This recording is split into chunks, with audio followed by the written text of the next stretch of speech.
வணக்கம். Welcome to கதை திரட்டு. இந்த வீடியோல நம்ம என்ன கதை கேட்க போறோம்னா, சங்கமம் பாகம் 2 கதையின் 3வது பகுதி. நம்ம சேனலை இதுவரைக்கும் சப்ஸ்கிரைப் பண்ணாதவங்க சப்ஸ்கிரைப் பண்ணுங்க. பக்கத்தில் இருக்கிற பெல் ஐகானை கிளிக் பண்ணி ஆல்ங்கிற ஆப்ஷனை ப்ரெஸ் பண்ணுங்க. ஸோ தட் நான் போடுற கதைகளை உடனுக்குடனே நீங்க கேட்கலாம். வாங்க கதைக்குள்ள போகலாம். விஜயை கல்யாணத்திற்கு ஒப்புக்கொள்ளும்படி செய்யும் பொறுப்பு உங்களுடையது என்று ஜோஷியின் தந்தை வேணுகோபாலனிடம் சொல்லவும், வேணுகோபாலன் சங்கடத்தில் மாட்டிக்கொண்டவர் போல பார்த்தார். எனக்கொன்றும் இல்லை, எல்லாம் அவன் இஷ்டம்தான் என்றார். லாவண்யா நடுவில் புகுந்தாள். இந்த கண்ணாமூச்சி எதுக்கு? அவனையே கேட்டுவிடலாம். என்ன சொல்கிறாய் விஜய்? வெட்கப்படாமல் சொல்லு என்றாள். அடடா, வெட்கம் எதற்கு? இந்த காலத்தில் பெண்களே அதை விட்டுவிட்ட போது ஆண்கள் வெட்கப்பட வேண்டிய தேவை என்ன என்றான் விஜய். அவன் போக்கை பார்த்தால் இந்த உரையாடல் தொடங்கும் என்று முன்பே யூகித்து விட்டது போல் இருந்தது. கிண்டல் செய்வது அப்புறம் இருக்கட்டும், முதலில் அவர்களுக்கு பதில் சொல்லுங்க என்றாள் லாவண்யா. அவன் அபிப்பிராயத்தை தெரிந்து கொள்ள மிஸ் ஜோஷியை விட லாவண்யா தான் ஆர்வமாயிருந்தாள். அவ்வளவு அவசரப்படுத்துவானேன், யோசித்தே சொல்லட்டும், ஜோஷியின் தாய் மெதுவாக சொன்னாள். யோசிப்பதற்கு எதுவும் இல்லை என்றான் விஜய். எல்லோரும் அவன் பக்கம் ஆவலுடன் பார்த்தார்கள். விஜய் எல்லோரையும் பார்வையால் அளந்துவிட்டு பிறகு நிதானமாய் கம்பீரமாய் சொன்னான். சாரி, உங்களுக்கு ஏமாற்றம் அளிக்கிறேனோ என்னவோ. அப்படின்னா என்ற ஜோஷியின் தந்தை உடனே கேட்டார். மன்னிக்கணும், எனக்கு திருமணமாகிவிட்டது. வாட்?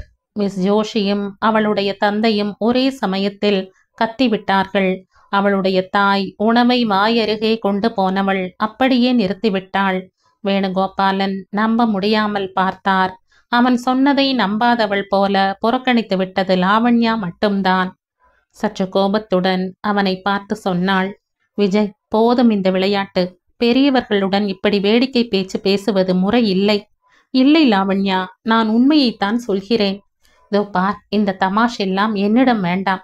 எனக்கு தெரியாமல் உன் கல்யாணம் எப்போ நடந்தது? ஆயிடுத்துன்னு இப்ப சொல்றனே. யார் அந்த பெண்? எங்கள் யாருக்கும் தெரியாமல் திடீரென்று வானத்திலிருந்து குதித்து விட்டாளா? உங்களுக்கு தெரியாது, கம்பீரமாய் சொன்னான் விஜய். லாவண்யா சந்தேகமாய் பார்த்தாள். விஜயின் போக்கை பார்த்தால் தமாஷாக பேசுபவன் போல தெரியவில்லை. திருமணம் எப்போ ஆச்சு? ரொம்ப நாட்களுக்கு முன்பு. தேதியை சொல்லு. நினைவு இல்லை. போகட்டும், உங்களுக்கு திருமணம் செய்து வைத்த சாஸ்திரிகள் யார் என்று சொல்லு, அவரிடம் கேட்டுக்கிறேன். அப்படி இல்லை. என்ன, சாஸ்திரிகளே இல்லாமல் திருமணம் நடந்ததா? லாவண்யா வியப்புடன் கேட்டாள். ஆமாம், பதிவு திருமணமோ என்னவோ. களை இழந்து விட்ட முகத்துடன் மிஸ் ஜோஷி சொன்னாள். லாவண்யா விஜய் பக்கம் பார்த்தாள். விஜய் இல்லை என்பது போல தலையசைத்தான். பின்ன காந்தர்வ மணமா? ஆர்வத்துடன் கேட்டாள். இல்லை, தெளிவாக மறுத்து விட்டவன் ஒரு நிமிடம் கழித்து சொன்னான். ஒரு விதமாய் உண்மையை சொல்லணும் என்றால் ராட்சச விவாகம். அவன் குரல் வினோதமாய் ஒலித்தது. அதுவரை சந்தேகத்துடன் பார்த்து கொண்டிருந்த லாவண்யா இதை கேட்டதும் கலகலவென்று நகைத்து விட்டாள். நீ அதற்கு துணிந்தவன்தான். போகட்டும், யார் அந்த அதிர்ஷ்டசாலின்னு சொல்லு, பார்த்து பொறாமைப்படுகிறேன். மாட்டேன். சொன்னால் நீ எங்க இருவருக்கும் ஆகாமல் பண்ணி விடுவாய். பயந்தாற் போல நடித்து கொண்டே சொன்னான். லாவண்யா மறுபடியும் உறக்க சிரித்தாள். சூழ்நிலை கலகலப்பாகிவிட்டதும் எல்லோரும் சகஜ நிலைக்கு திரும்பினார்கள். லாவண்யா சிரித்து கொண்டே மிஸ் ஜோஷியின் தந்தையை பார்த்து சொன்னாள். நீங்க அவனுடைய பேச்சை பொருட்படுத்தாதீங்க. மனிதர்களை ஏமாற்றுவதில் எங்க விஜய் ரொம்ப கெட்டிக்காரன். அவனுக்கு அது ஒரு விளையாட்டு. எனக்கு தெரியும், அவனுக்கு என்னை தவிர வேறு பெண்ணிடம் அறிமுகம் கூட கிடையாது. லாவண்யாவின் பேச்சில் துணித்த உறுதியை விஜய் ஏனோ மறுக்கவில்லை. அவனுடைய எண்ணம் வேறு இடத்தில் இருந்தது. சமையல் அறையில் ரோஜா இருந்தாள். ரோஜா காதில் விழ வேண்டுமென்ற எண்ணத்துடன் வேண்டுமென்றே அப்படி பேசினான். அந்த கணம் ரோஜாவின் முகத்தை பார்க்க வேண்டுமென்று துடிப்பாயிருந்தது. சாதத்தை பிசைந்து கொண்ட விஜய், இதென்ன, இவங்க பரிமாறுவதையே மறந்துட்டாங்களா? எதையுமே கொண்டு வரலையே என்றான். வேணுகோபாலன் ரோஜாவுக்கு குரல் கொடுத்தார். ஆனால் விஜய்க்கு ஏமாற்றம்தான் கிடைத்தது. நெய் கிண்ணத்தை எடுத்துக்கொண்டு சமையல்காரன் தான் வந்தான். உணவு உண்டு முடித்த பிறகு விஜய் தனியாய் இருக்கும்போது லாவண்யா பொறுக்க முடியாமல் கேட்டுவிட்டாள். விஜய், உண்மையை சொல்லு. மிஸ் ஜோஷியை பிடிக்காததால் தானே அப்படி நாடகம் போட்டாய்? எனக்கு உன்னை தவிர வேறு பெண்ணிடம் அறிமுகம் இல்லைன்னு சொன்னது நீதானே. அதற்குள்ளே மறுபடியும் சந்தேகம் வந்துவிட்டதா? கேட்டதுக்கு பதில் சொல்லாமல் எதிர்கேள்வி கேட்டான் விஜய். லாவண்யா அவனை பழித்துவிட்டு உள்ளே போய்விட்டாள். விஜய் வீட்டுக்கு கிளம்பும் முன் வேணுகோபாலனிடம் விடை பெற அவருடைய அறைக்கு போனான். உட்காரேன், போகலாம் என்றார் அவர். விஜய் அமர்ந்து கொண்டான். இருவரும் கம்பெனி விஷயங்களை பற்றி நிறைய பேசிக்கொண்டார்கள். வேணுகோபாலனின் போக்கை பார்த்தால் சொத்து சம்பந்தப்பட்ட விவரங்களை சரிபார்த்து உயில் எழுதிவிட வேண்டும் என்ற துடிப்புடன் இருப்பது போல் தோன்றிற்று. சமீப காலமாய் அவர் இந்த எண்ணத்தை அடிக்கடி வெளிப்படுத்தி கொண்டிருந்தார். அவர் அந்த விஷயத்தை சொல்லும் போதெல்லாம் உடல் நலம் பற்றி அவர் கவனமாய் இருக்க வேண்டும் என்று விஜய் எச்சரித்து கொண்டிருந்தான். அன்று மதியமும் இது போன்ற உரையாடல் நடந்து கொண்டிருந்த போது வேணுகோபாலன் திடீரென்று சொன்னார். விஜய், மிஸ் ஜோஷியின் தந்தை கேட்டதுக்கு உன் அபிப்பிராயம் என்ன? அவர் உன்னை மறுபடியும் கேட்டு உன் அபிப்பிராயத்தை தெரிந்து கொள்ள சொன்னார். எனக்கு விருப்பம் இல்லைன்னு சொல்லிவிடுங்கள். பக்கத்தில் கிடந்த பேப்பரை எடுத்து முதல் பக்கத்தை பார்வையிட்டு கொண்டே சொன்னான். இதயத்திலிருந்து பெரிய பாரம் நீங்கியது போல் வேணுகோபாலன் பார்த்தார். சற்று நேரம் மௌனமாய் கழிந்தது. வேணுகோபாலன், விஜய், ரொம்ப நாளாய் உன்னிடம் ஒரு விஷயம் கேட்கணும்னு நினைச்சுக்கிட்டு இருக்கேன். ஏனோ இதுவரை அதுக்கு வேலை வரலை. என்ன விஷயம்? ரோஜாவை பற்றி உன் அபிப்பிராயம் என்ன? பேப்பரை பார்த்து கொண்டிருந்த விஜய் திடுக்கிட்டாற் போல தலை உயர்த்தி பார்த்தான். வேணுகோபாலனின் பார்வை தரையில் பதிந்திருந்தது. விஜய், ரோஜாவை நான் லாவண்யாவுக்கு சமமாய் எண்ணி வருகிறேன். அந்த பெண்ணுக்கு நல்ல பையனாக பார்த்து திருமணம் செய்துவிட வேண்டும் என்று ஒரு எண்ணம் எனக்கு இருக்கிறது. சமீபத்தில் அடிக்கடி உங்க இருவரையும் பார்க்கும்போது ரோஜாவுக்காக நான் தேடும் மாப்பிள்ளை நீயாக ஏன் இருக்கக்கூடாது என்று தோன்றுகிறது. ராதையை நீங்க இருவரும் உயிருக்கு மேலாய் பார்த்து கொள்வீங்க.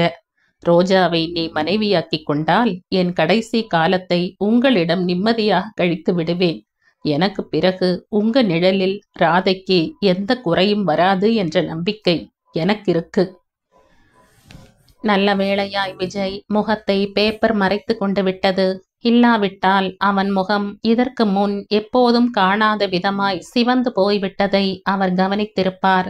விஜய் பதிலும் சொல்லவில்லை. பார்த்து கொண்டிருந்த பேப்பரையும் நகர்த்தவில்லை. அதை கவனித்த வேணுகோபாலன் சொன்னார். விஜய், ஆரம்பத்திலிருந்தே நீ ஏழை வீட்டு பெண்ணைத்தான் திருமணம் செய்து கொள்ளப் போவதாய் சொல்லி வந்தாய். என்னுடைய கண்ணோட்டத்தில் ரோஜா உனக்கு எல்லா விதத்திலும் பொருத்தமானவளாய் இருப்பாள் என்று தோன்றுகிறது. உங்க இருவரின் குடும்ப வாழ்க்கை நல்ல விதமாய் இருக்கும் என்ற நம்பிக்கை எனக்கு இருக்கிறது. என்ன சொல்கிறாய்? நீங்க அந்த பெண்ணிடம் கேட்டீங்களா? தடுமாறியபடி கேட்டான் விஜய். முதலில் உன் அபிப்பிராயம் என்னவென்று தெரிந்து கொள்வது முக்கியம் என்று தோன்றுகிறது. ரோஜாவும் சம்மதிப்பாள் என்றே நினைக்கிறேன். என் பேச்சை தட்ட மாட்டாள் என்ற நம்பிக்கை எனக்கு இருக்கு. கேட்டு பாருங்க முதலில். விஜய் பேப்பரை மடித்து பக்கத்தில் வைத்துவிட்டு எழுந்தான். விஜய், அப்படின்னா சற்று முன் சாப்பிடும்போது உனக்கு திருமணமாகி விட்டது என்று சொன்னது பொய்தானே? வேடிக்கைக்காக சொன்ன வார்த்தைதானே? கிளம்புவதற்காக வாசற்பக்கம் திரும்பி வந்த விஜய் பின்னாலிருந்து திடீரென்று வந்த கேள்விக்கு ஒரு கணம் பதில் சொல்ல முடியாதவன் போல நின்றுவிட்டான். உணர்வுகளின் சுழற்சியில் அவன் இதயம் திக்குமுக்காடியது.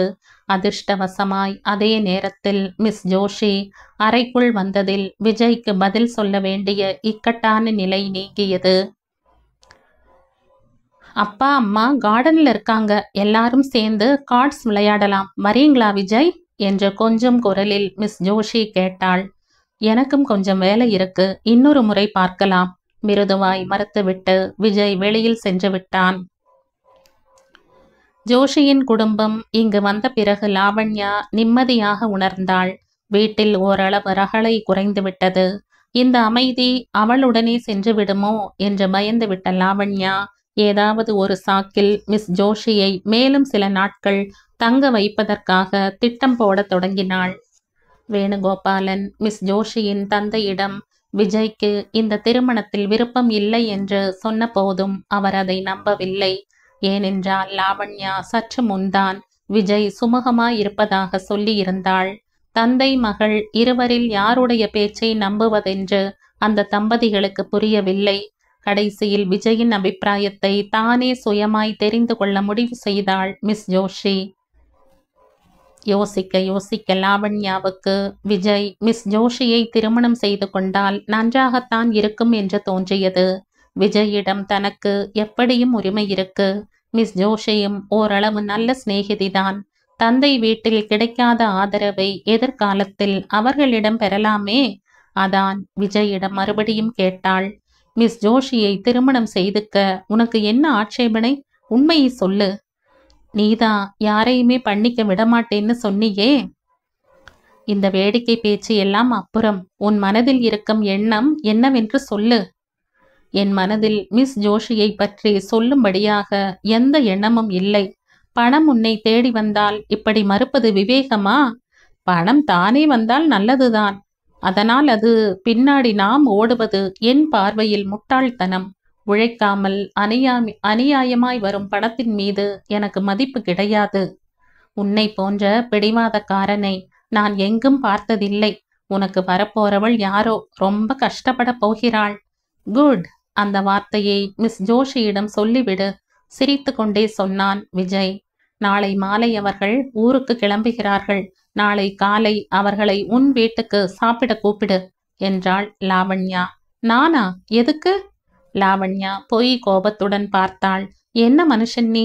கொஞ்சம் கூட புரிந்து கொள்ளும் ஞானம் கிடையாது. அவர்கள் இந்த ஊருக்கு வந்தது யாருக்காக? உனக்காக. மரியாதைக்காகவாவது அவர்களை ஒருவேளை சாப்பிட நீ கூப்பிட வேண்டாமா? மரியாதைக்காக என்றால் எனக்கு ஆட்சேபனை இல்லை. அழைத்து விட்டால் போச்சு.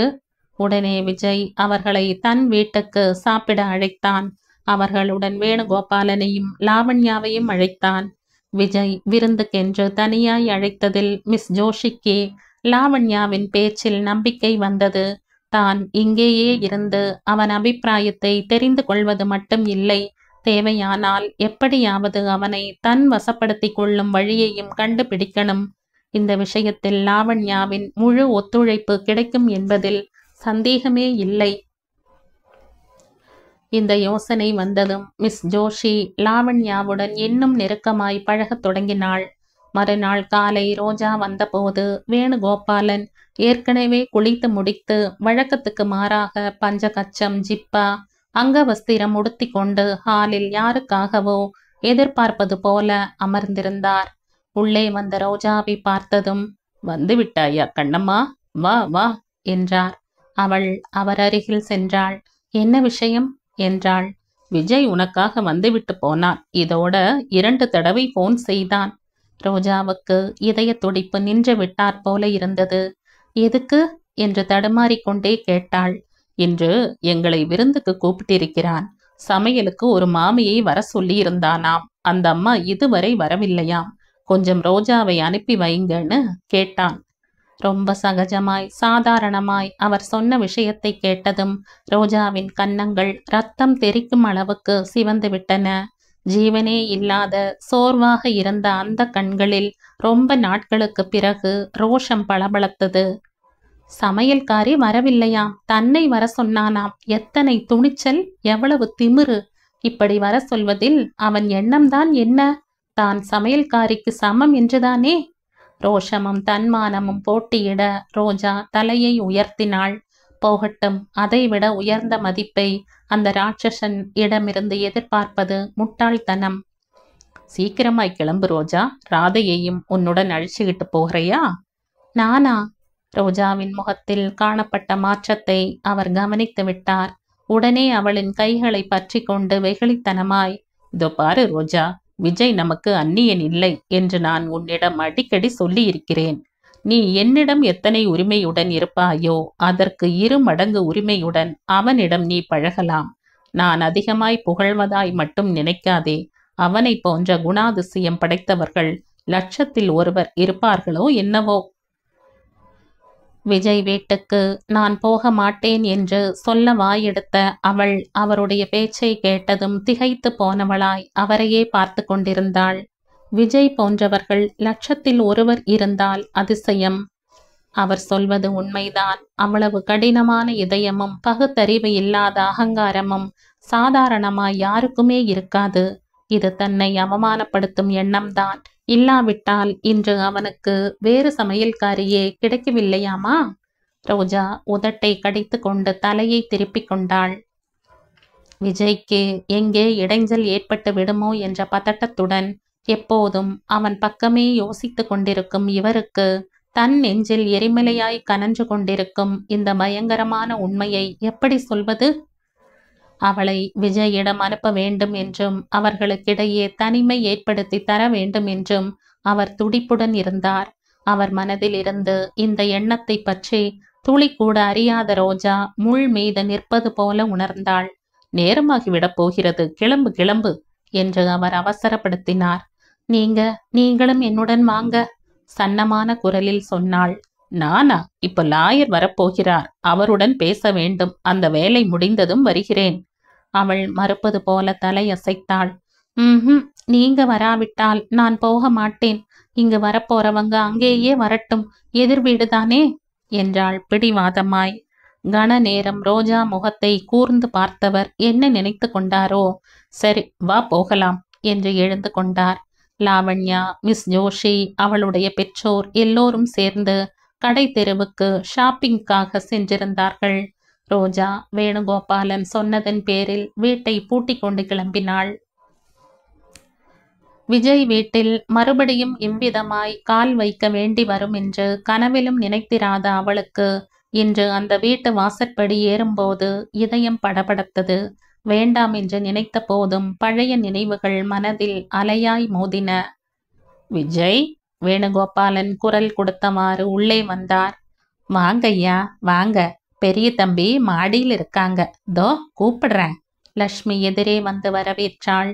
வேணுகோபாலன் வீட்டை சுற்றி காண்பித்து வீட்டை அழகுபடுத்துவதில் விஜய் எவ்வளவு ஆர்வம் காட்டுவான் என்று விலாவாரியாக சொல்லிக் கொண்டிருந்தார்.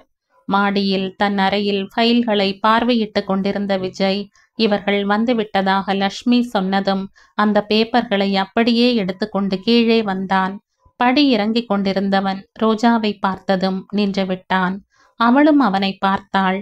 இருவரும் ஒரு நிமிஷம் அடுத்தவரின் திறமையை எடை போடும் எதிரியைப் போல பார்வையாலேயே அளந்து கொண்டார்கள். விஜயை பார்த்த வேணுகோபாலன், விஜய், நான் இங்கே இருப்பதாகவும் நேராக இங்கு வரும்படியும் லாயர் சுவாமிநாதனுக்கு போன் செய்துவிடு என்றார். சரி, தோ செய்கிறேன். ஆபீஸ் அறை பக்கம் திரும்பிய விஜய் ரோஜாவின் கையை பற்றி கொண்டு அவளுடன் ஒட்டினாற்போல் நின்றிருந்த ராதையை பார்த்ததும் நின்று அருகில் வந்து ஹலோ என்றவன் லேசாக கன்னத்தில் தட்டிவிட்டு ஆபீஸ் அறைக்குள் சென்று விட்டான். வாமா வா. வேணுகோபாலன் ரோஜாவை அழைத்து கொண்டு சமையல் அறை பக்கம் வந்தார். சமையலறையில் அந்த வேளைக்கு தேவையான எல்லா பொருட்களும் மேடை மீது தயாராக வைக்கப்பட்டிருந்தன. லக்ஷ்மி காய்கறி நறுக்கி கொண்டிருந்தாள். வேணுகோபாலன் உணவு மேஜை அருகே நாற்காலியில் அமர்ந்து கொண்டு பேப்பரை படித்து கொண்டிருந்தார். ரோஜா புடவை தலைப்பை இழுத்து சொருகி கொண்டு சமையல் அறைக்குள் கால் பதித்தாள். அந்த பாத்திரங்களை தொட்டு புழங்கும் போது ஒரு நிமிடம் கைகளில் நடுக்கத்தை உணர்ந்தாள். இந்த பெண் யாருங்க ஐயா? கரிகாயை நறுக்கி கொண்டே லக்ஷ்மி கேட்டாள். எங்க வீட்டு பெண்தான். அப்படியா? சற்று முன்வரை விஜய் தன்னை அவமானப்படுத்தி விட்டதாக புகைந்து கொண்டிருந்த ரோஜாவின் இதயம் வேணுகோபாலன் சொன்ன இந்த பதிலில் குளிர்ந்து சற்று அமைதியடைந்தது. விஜய் உள்ளே வந்து அந்த வேளை உணவுக்கான மெனுவை சொல்லிவிட்டு சென்றான். சற்று நேரம் கழித்து லாயர் வந்ததும் அவருடன் பேச வேணுகோபாலன் முன்னறைக்கு சென்றார். அவர்களுடன் பேசிக் கொண்டிருந்த விஜய் நடுவில் உள்ளே வந்தான். லக்ஷ்மி இஞ்சி பச்சை மிளகாய் வாங்கி வர வெளியே சென்றிருந்தாள். சமையல் அறை வாசலில் வந்து நின்ற அவனை கவனியாதவள் போல் ரோஜா தன் வேலையை கவனித்துக் கொண்டிருந்தாள். 4 கப் காஃபி வேண்டும். சமையலறையை உத்தேசித்து சொல்வது போல சொல்லிவிட்டு சென்றான். அவன் மறுபடியும் வந்தபோது அவள் டைனிங் டேபிள் மீது ட்ரேயில் 4 கப்புகளை வைத்து அவற்றில் காஃபியை நிரப்பிக் கொண்டிருந்தாள். லக்ஷ்மி இன்னும் வரவில்லையா? அவள் பதில் சொல்லவில்லை. அவனுடைய கேள்வி காதில் விழாதது போல சமையல் அறைக்குள் சென்று விட்டாள். விஜய் ட்ரேயை எடுத்து கொண்டு சென்றான். 10 நிமிடம் கழித்து ட்ரேயை உணவு மேஜை மீது வைத்தான். ரோஜா அரிசியில் கல் பொறுக்கி கொண்டிருந்தாள். தேங்க்ஸ், காஃபி ரொம்ப நன்றாக இருந்தது. அவள் ஏதோ வேலை இருப்பது போல சமையல் அறைக்குள் திரும்பினாள். மை காட், உனக்கு காது கேட்காதா? விஜய் அந்த வார்த்தையை உச்சரித்த விதத்துக்கு அவளால் திரும்பி பார்க்காமல் இருக்க முடியவில்லை. விஜயின் கண்களில் குறும்பு கொப்பளித்து கொண்டிருந்தது. உதடுகள் சிரிப்பை மறைத்து கொள்ள வீணாய் முயற்சி செய்து கொண்டிருந்தன. அவனுக்கு இது ஒரு வேடிக்கை போலும். தன்னை அழ வைப்பது அவனுக்கு ஒரு விளையாட்டாய் மாறிவிட்டது. ரோஜாவின் மனம் கோபத்தால் தீயாய் பற்றி எரிந்தது. கையில் இருந்த பொருளை தூக்கி அவன் முகத்தில் விட்டெறிய வேண்டும் என்பது போல ஆவேசம் வந்தது. எப்படியோ கட்டுப்படுத்தி கொண்டு தன் வேலையை பார்க்க தொடங்கினாள். அவள் எதிர்பார்த்தது போல விஜய் அங்கிருந்து போகவில்லை. சமையல் அறை வாசலில் நின்றவன் கதவு மேல் கையை பதித்து நின்றான். ரோஜா, மென்மையாய் அழைத்தான். எப்போதும் யாரிடமிருந்தும் அவ்வளவு மிருதுவான குரலில் கேட்டிராத அந்த அழைப்பு ரோஜாவின் இதயத்தை கொக்கி போட்டு இழுத்தது. ரோஜா, நான் உன்னுடன் பேச வேண்டும், ரொம்ப இயல்பான குரலில் சொன்னான். அவனுடைய குரலில் அது போன்ற சகஜ தன்மையை ரோஜா என்றுமே கண்டதில்லை. விஜய் மரியாதையாக பேசுகிறான் என்றால் ஏதோ விஷயம் இருக்கும். அவன் ரொம்ப பணிவாய் நடந்து கொண்டால் அது தன்பால் ஏதோ ஆபத்துக்கு பிள்ளையார் சுழியை போடத்தான். ரோஜா கண் முன் பழைய நிகழ்ச்சி நிழலாடிற்று. ஒரு பக்கம் பயந்து கொண்டே மறுபக்கம் அவன் என்ன சொல்ல போகிறானோ என்று வியப்படைந்தவளாய் காத்திருந்தாள். ரோஜா, விஜய் ஏதோ சொல்ல போனான். இதற்குள் லக்ஷ்மியின் வெண்கல குரல் கணீர் என்று ஒலித்தது. சே சே, வர வர ரொம்பத்தான் கொள்ளையடிக்கிறாங்க. ஆனாலும் இப்படி பகல் கொள்ளையா? பாருங்க தம்பி, இஞ்சிய எவ்வளவு குறைச்சலா கொடுத்திருக்கானே என்றவாறே உள்ளே வந்தாள். பின்னால் திரும்பிய விஜய் பெருமூச்சொன்று விட்டு நகர்ந்ததை ரோஜா உணராமல் இல்லை. அதுவரை மூச்சை பிடித்து கொண்டு காத்திருந்த ரோஜா நிம்மதியாக மூச்சை விட்டு கொண்டாள். 11 மணி அளவில் லாவண்யாவும் ஜோஷியின் குடும்பத்தினரும் வந்தார்கள். மிஸ் ஜோஷி விஜய்க்கு சிகரெட் லைட்டர் வாங்கி வந்தாள். அவளும் லாவண்யாவும் ரொம்ப உற்சாகமாய் தென்பட்டார்கள். சமையல் அறையில் இருந்த ரோஜாவை பார்த்த லாவண்யா முகத்தை சுளித்து கொண்டு நகர்ந்து விட்டாள். விஜய்க்கு யாரிடமிருந்தோ அவசரமாய் வர சொல்லி போன் வரவும் அரை மணியில் வந்து விடுகிறேன் என்று கிளம்பி போய்விட்டான்.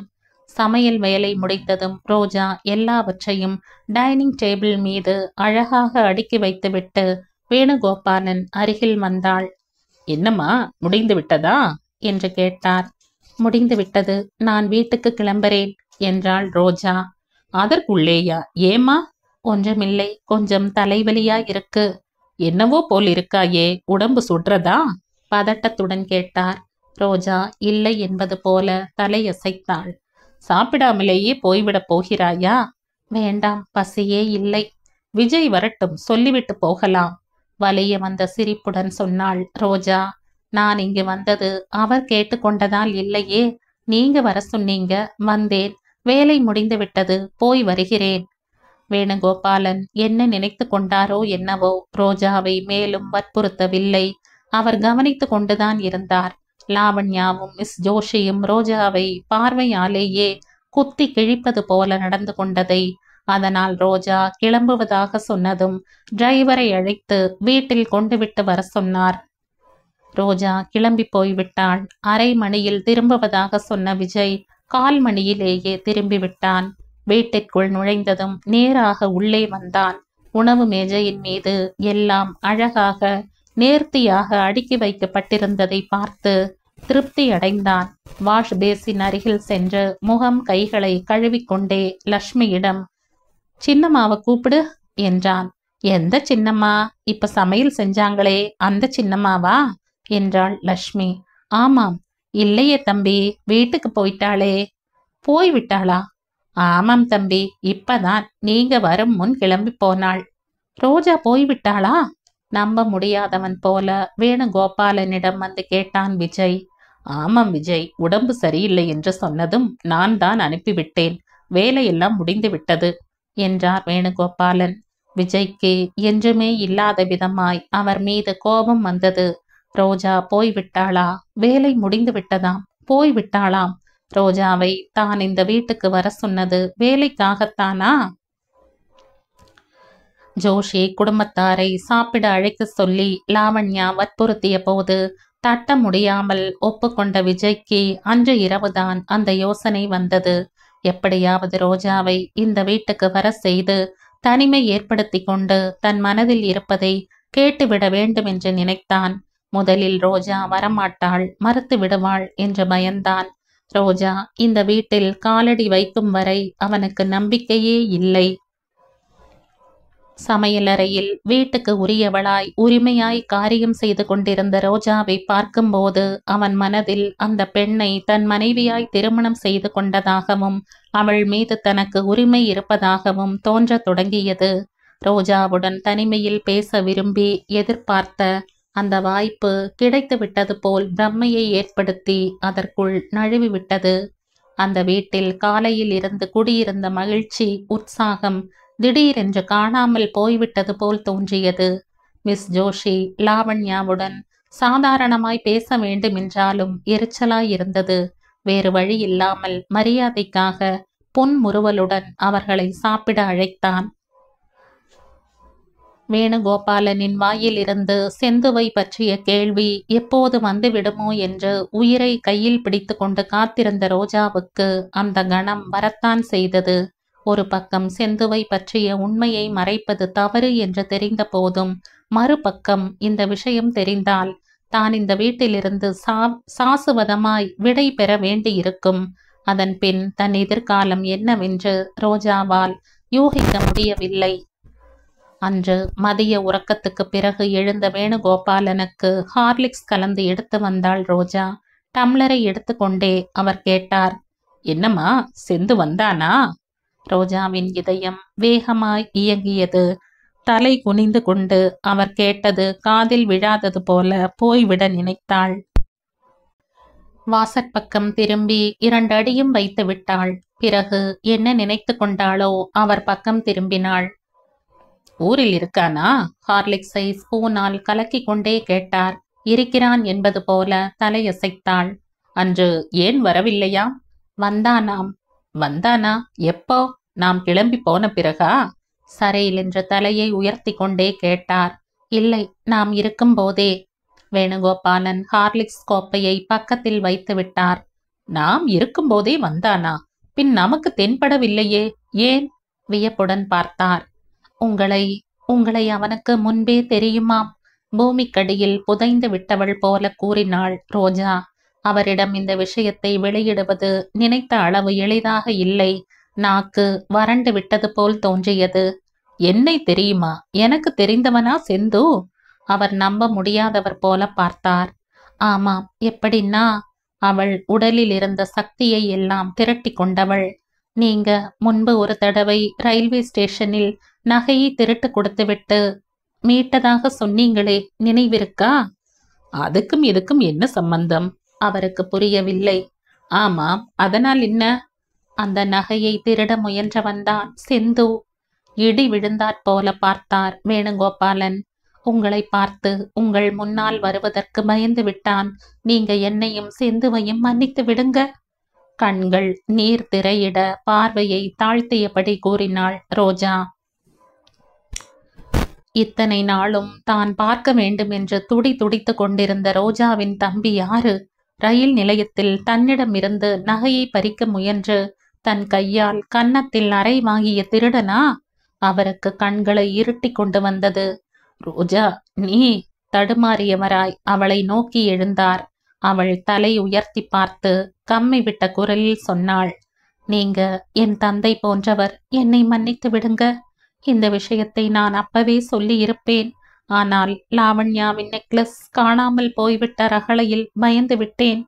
கடவுள் மீது சத்தியமாக சொல்கிறேன், அந்த நெக்லஸ் விஷயம் நிஜமாகவே எனக்கு தெரியாது. திருடனுடைய அக்கா திருடவில்லை என்று சொன்னால் இந்த உலகில் யாருமே நம்ப மாட்டார்கள். சொல்லும் போதே ரோஜாவுக்கு துக்கம் பொங்கி வந்தது. இதை கேட்ட அவருக்கு அவள் மீது இரக்கம் ஏற்பட்டது. அழகையினூடே அவள் செந்துவின் எதிர்காலத்தை பற்றி தான் கவலைப்படுவதாயும் அவருடைய உதவியால் அவன் வாழ்க்கையை சீரமைக்க துடிப்பதையும் கூறிவிட்டாள். அவர் வேதனையுடன், என்னிடம் ஏன் சொல்லவில்லை? நான் இருந்தும் இல்லாதவனாகிவிட்டேன். என் போன்ற துரதிர்ஷ்டம் பகையாளிக்கும் வர வேண்டாம். ரோஜாவுக்கு திடீரென்று நெஞ்சில் இருந்த பாரம் நீங்கிவிட்டது போல இருந்தது. இத்தனை நாளாய் தான் பட்ட வேதனை, வருத்தம் அவருடைய ஆறுதல் மொழியில் காணாமல் போய்விட்டது. ரோஜா, என் கண்ணே, உன்னிடம் எப்படி சொல்வேன்? அவர் தனக்குத்தானே புலம்பிக் கொண்டு அவளின் தலையை, கன்னத்தை வருடி கொண்டிருந்தார். அன்று மாலை விஜயின் கிளப்பில் டான்ஸ் புரோகிராம் இருந்தது. அதற்கு மிஸ் ஜோஷி லாவண்யாவை வர சொல்லி கூப்பிட வந்தான். அந்த சாக்கில் வந்தாலும் அவன் மனதில் வேறு எண்ணம் இருந்தது. இரவு ரொம்ப நேரம் வரை நடக்கும் இந்த நிகழ்ச்சிக்கு லாவண்யா மிஸ் ஜோஷியுடன் வேணுகோபாலன் மூலமாய் சம்மதிக்க வைத்து ரோஜாவையும் அழைத்து கொண்டு போகணும் என்று அவனுடைய எண்ணம். இரவு நேரமானதால் எப்படியும் டிரைவர் இருக்க மாட்டான். அவர்கள் இருவரையும் வீட்டில் இறக்கிவிட்டு ரோஜாவை அவளுடைய வீட்டில் கொண்டு விடும் வழியில் தன் மனதில் இருப்பதை வெளிப்படுத்தி விடலாம். விஜய் டான்ஸ் புரோகிராமை பற்றி சொன்னதும் லாவண்யா துள்ளி குதித்தாள். ஓ, கட்டாயம் வரோம், கொஞ்சம் இரு, மாலையில் கார் எங்களுக்கு தேவையா இருக்கும் என்று அப்பாவிடம் சொல்லிவிட்டு வரேன் என்று உற்சாகமாய் தந்தையின் அறை பக்கம் வந்தாள். தந்தையின் அறையின் திரைச்சீலையை லேசாக விலக்கிய லாவண்யா பாம்பு தேண்டியவள் போல அப்படியே நின்று விட்டாள். ரோஜாவை நெஞ்சோடு அணைத்து கொண்டு மயக்கத்தில் ஆழ்ந்து விட்டவர் போல கண்களை மூடி நின்றிருந்தார் வேணுகோபாலன். இந்த காட்சியை கண்டதும் லாவண்யாவுக்கு பொறாமை தீ பகவென்று கொழுந்து விட்டு எரிய தொடங்கியது. இத்தனை நாட்களாய் தான் எது நடந்துவிடும் என்று பயந்து வந்தாளோ அது நடந்தே விட்டது. நெஞ்சின் மீது கையை வைத்து என்ன செய்வதென்று புரியாமல் நின்று விட்டாள். மறுகணம் ஓட்டமும் நடையுமாக விஜய் இருந்த இடத்துக்கு வந்தாள். சட்டை பாக்கெட்டில் இருந்த சிகரெட் எடுத்து பற்ற வைக்க போன விஜய் லாவண்யாவை பார்த்து நின்று விட்டான். விஜய், ஒரு நிமிஷம் வா, உடனே வரணும் என்று அவன் தோளை பற்றி இழுத்தாள். என்ன விஷயம் என்றான் விஜய். வா. ஏன்? அவள் அவன் கையை பற்றி இழுத்து சென்றாள். இருவரும் வேணுகோபாலன் அறை வாசலுக்கு வந்தார்கள். திரையை விலக்க வேண்டிய தேவை கூட இருக்கவில்லை. இரண்டு பிரிவாக போடப்பட்டிருந்த திரைச்சீலையின் இடைவெளியில் வேணுகோபாலன் ரோஜா ரொம்ப நெருக்கமாய் நின்ற காட்சி தெளிவாய் தெரிந்தது. லாவண்யா விஜய் பக்கம் திரும்பினாள். அந்த காட்சியை பார்க்க முடியாதவன் போல விஜய் வெளியே வந்து விட்டான். ரத்தம் வச்சு விட்டாற் போல அவன் முகம் வெளிறிவிட்டது. அவன் பின்னாடியே வந்த லாவண்யா தாழ்ந்த குரலில் கூறினாள். விஜய், இதற்கு முன் நான் சொன்னபோது நீ நம்பவில்லை இல்லையா? இப்போதாவது அந்த மேனா மினுக்கியின் நாடகம் புரிந்ததா? இன்னும் ஆதாரம் வேணுமா? லாவண்யா கண்களை இறுக்கமாய் மூடி இடை மறிப்பது போல சொன்னான் விஜய். தன்னை மறந்த நிலையில் இருக்கும்போது கால்களுக்கு அடியில் நிலம் நழுவி விட்டது போல் இருந்தது விஜய்க்கு. தன்னை தானே கட்டுப்படுத்தி கொள்ள அரும்பாடுபட்டு கொண்டிருந்தான். சற்று முன்வரை தன் இதயத்தில் அன்று மலர்ந்த ரோஜா மலராய் மென்மையான உணர்வுகளை தூண்டிவிட்டு இனிமையான கனவுகளில் தன்னை லயிக்க செய்த ரோஜா அவளா இப்படி? இந்த உண்மையை கண்ணால் பார்த்த பிறகும் அவனால் நம்ப முடியவில்லை. லாவண்யா கனமாய் கூறினாள். விஜய், இனி நான் சும்மா இருக்க மாட்டேன். இதைவிட வேறு என்ன சாட்சியம் வேண்டும்? இப்பவே போய் அவர்களை நிற்க வைத்து கேட்கிறேன். அவளுக்கு நல்ல பாடம் கற்பிக்கிறேன் ஆவேசத்துடன் கூறிவிட்டு தந்தையின் அறை பக்கம் திரும்பிய அவளை விஜய் கையை பிடித்து தடுத்து விட்டான். விடு விஜய், கண்ணால் பார்த்த பிறகு நாம் யாருக்கு பயப்படணும்? லாவண்யா, ப்ளீஸ், ரோஜா வெளியே வரட்டுமே. அவள் நின்று விட்டாள். வெளியே பேச்சு குரல் கேட்டதில் வேணுகோபாலன் இந்த உலகிற்கு மீண்டவர் போல மெதுவாய் ரோஜாவை விடுவித்தார். அவருக்கு நெஞ்சு வலிக்கிற மாதிரி இருந்தது. நெற்றி முழுவதும் வியர்த்திருந்தது. நீங்க பதட்டப்படாதீங்க, உட்காருங்க. அவள் அவருடைய கையை பற்றி கட்டில் மீது உட்கார வைத்தாள். மேஜை மீது வைத்திருந்த ஹார்லிக்ஸ் ஆறி போய்விட்டது. கொஞ்சம் தண்ணி எடுத்துக்கிட்டு வாமா, நெஞ்சு வலிக்கிற மாதிரி இருக்கு, மாத்திரை போட்டுக்கிற என்ற புயலில் சிக்கிய சருகாய் நடுங்கிக் கொண்டிருந்தார். தண்ணி எடுத்து வர அவருடைய அறையை விட்டு வெளியே வந்து கொண்டிருந்த ரோஜா அறை வாசலில் செயல் மறந்து விட்டவர்களைப் போல மௌனமாய் நின்றிருந்த லாவண்யாவையும் விஜயையும் பார்த்து திகைத்து போய்விட்டாள். விஜயின் கண்கள் ரோஜாவின் முகம் மீது நிலைத்து விட்டன. மின்னலை போல இருவரின் பார்வையும் சந்தித்து கொண்டன. அவனை கவனியாதவள் போல ரோஜா முகத்தை திருப்பிக் கொண்டாள். அவளை ஏற இறங்க பார்த்து கொண்டே கடினமான குரலில் எக்காலத்துடன் கேட்டாள். லாவண்யா, முடிஞ்சுடுத்தா உங்களுடைய சரச சல்லாபங்கள்? சிவந்துவிட்ட முகத்துடன் ரோஜா லாவண்யாவையும் விஜயையும் மாறி மாறி பார்த்தாள். லாவண்யா உதட்டை சுழித்துவிட்டு கூறினாள், ஐயோ பாவம், ஒன்றும் தெரியாத பாப்பா மாதிரி எப்படி பார்க்கிறாள்? லாவண்யாவின் போக்கு ரோஜாவுக்கு புரிந்தது. இன்னும் அருகே இருந்தால் இதைவிட அபாண்ட சொற்களை கேட்க வேண்டி வரும். அதிலிருந்து தப்பிக்கணும் என்றால் அவர்களை பார்க்காதது போல அங்கிருந்து போய் விடுவதுதான் நல்லது. அவர்களை தாண்டி போகும்போது திடீரென்று விஜயின் கரம் நீண்டு வந்து ரோஜாவின் தோளில் பதிந்து அழுத்தமாய் பற்றி நிறுத்தியது. திடுக்கிட்ட அவள் நின்று விட்டாள். ஆனால் பின்னால் திரும்பி பார்க்கவில்லை. அவளின் தோள் வலிக்கும் அளவுக்கு அழுத்தமாய் பற்றி இருந்த விஜய் சட்டென்று இழுத்து அவளை தன்புறம் திருப்பிக் கொண்டான். விஜயும் ரோஜாவும் எதிரெதிரே நின்றிருந்தார்கள். ரோஜா தயங்காமல் பயப்படாமல் அவன் கண்களை நேராக பார்த்தாள். விஜயின் கண்கள் அக்னி பிழம்புகளாயிருந்தன. தவறு செய்துவிட்டு பிடிபட்டு விட்ட பிறகும் இந்த பெண்ணுக்கு எவ்வளவு துணிச்சல், எவ்வளவு அகங்காரம்! அவளிடம் வெறுப்பு ஏற்பட்டதோடு எப்படியாவது உண்மையை கக்க வைக்க வேண்டும் என்ற பிடிவாதம் ஏற்பட்டது. விஜய் கையில் சிக்கிக் கொண்ட தோளை விடுவித்துக் கொள்ள ரோஜா முயன்றாள். ஆனால் சாத்தியப்படவில்லை. லாவண்யாவின் கேள்விக்கு பதில் சொல்லிவிட்டு போ என்று உருமுவது போல மொழிந்தான் விஜய். ரோஜா ஒரு கணம் அவனையே கண் இமைக்காமல் பார்த்தாள். பிறகு அலட்சியமாய் தோள்களை குலுக்கிவிட்டு சொன்னாள், வேலை வெட்டி இல்லாதவங்க கேட்கிற குப்பையான கேள்விகளுக்கு பதில் சொல்ல வேண்டிய தேவை எனக்கு இல்லை. ரோஜாவின் தோளை பற்றி இருந்த விஜயின் கை சடேர் என்று காற்றில் எழும்பியது. அப்படியே ரோஜாவின் கன்னத்தில் சரையில் என்று இறங்கியது. திடுக்கிட்ட லாவண்யா மூச்சை இழுத்து பிடித்து கொண்டாள். ரோஜாவுக்கு கண்களை இருட்டி கொண்டு வந்தது. அறையிலிருந்து வேணுகோபாலன் வெளியே வந்தார். விஜய், என்ன இது, என்னாச்சு? அருகில் வந்து கொண்டே பதட்டத்துடன் கேட்டார். விஜய் அவர் பக்கம் திரும்பவில்லை. ரோஜாவையே ஆழமாய் பார்த்து கொண்டிருந்தான். விஜய், என்ன விஷயம்? ரோஜா, என்ன ஆச்சு? இருவரையும் பார்த்து கொண்டே கேட்டார். ரோஜா கன்னத்தை கையால் பற்றி கொண்டு உயிரற்ற பதுமையாக கண்கள் அகல விஜய் பக்கமே பார்த்து கொண்டிருந்தாள். லாவண்யா இடையில் புகுந்து சொன்னாள், என்னவா, இன்னைக்கு இந்த மேனாமினுக்கியின் திருவிளையாடலை நானும் விஜயும் கண்ணார சுயமாய் பார்த்தோம்.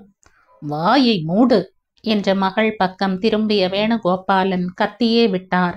அவர் பக்கம் திரும்பிய விஜய், வாயை மூடிக்கொள்ள வேண்டிய தேவை லாவண்யாவுக்கு இல்லை. இந்த பெண்ணுடன் உங்களுக்கு இருக்கும் நெருக்கத்தை பற்றி கேள்வி கேட்கும் உரிமை லாவண்யாவுக்கு இருக்கு என்றான்.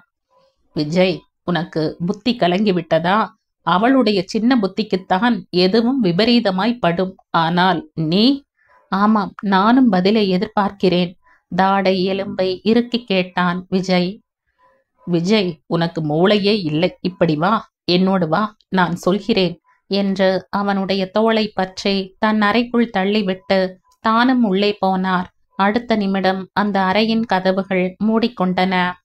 திக் பிரம்மை அடைந்து பதுமையாய் நின்றுவிட்ட ரோஜாவை லாவண்யா குத்தி கிழிப்பது போல சொன்னாள், உனக்கு வெட்கம் மானம் என்று ஒன்று இருந்தால் மறுபடியும் இந்த வீட்டு வாசற்படியை மிதிக்காதே. நம்பிக்கை துரோகி! சாப்பாட்டுக்கு வழி இல்லை என்று வந்தவளுக்கு இந்த வீட்டில் வேலை கொடுத்து ஆதரித்ததற்கு நீ காட்டும் நன்றி இதுதானா? உன் தந்தையை போன்றவர் என்று கூட பாராமல் நீ செய்த காரியம் இதுதானா? போ வெளியே. மறுபடியும் இந்த வீட்டுக்குள் வர முயற்சி செய்தால் நான் பொல்லாதவளாகி விடுவேன். வேலைக்காரியாக வந்து வீட்டுக்கே ராணியாகி விடலாம் என்று நினைத்து விட்டாயா? என்ன லாவண்யா, என்ன நடந்தது என்று மிஸ் ஜோஷி வந்தாள். லாவண்யா சுருக்கமாக நடந்ததை சொன்னாள். அம்மாடியோ, இந்த காலத்தில் வேலைக்காரர்களை நம்பவே கூடாது. ஒரு தடவை எங்க ஊரில் என்ன நடந்தது தெரியுமா என்று கதையை சொல்ல ஆரம்பித்தாள். லாவண்யா, மிஸ் ஜோஷி இருவரும் ரோஜாவை புழுவை பார்ப்பது போல பார்த்துவிட்டு போய்விட்டார்கள்.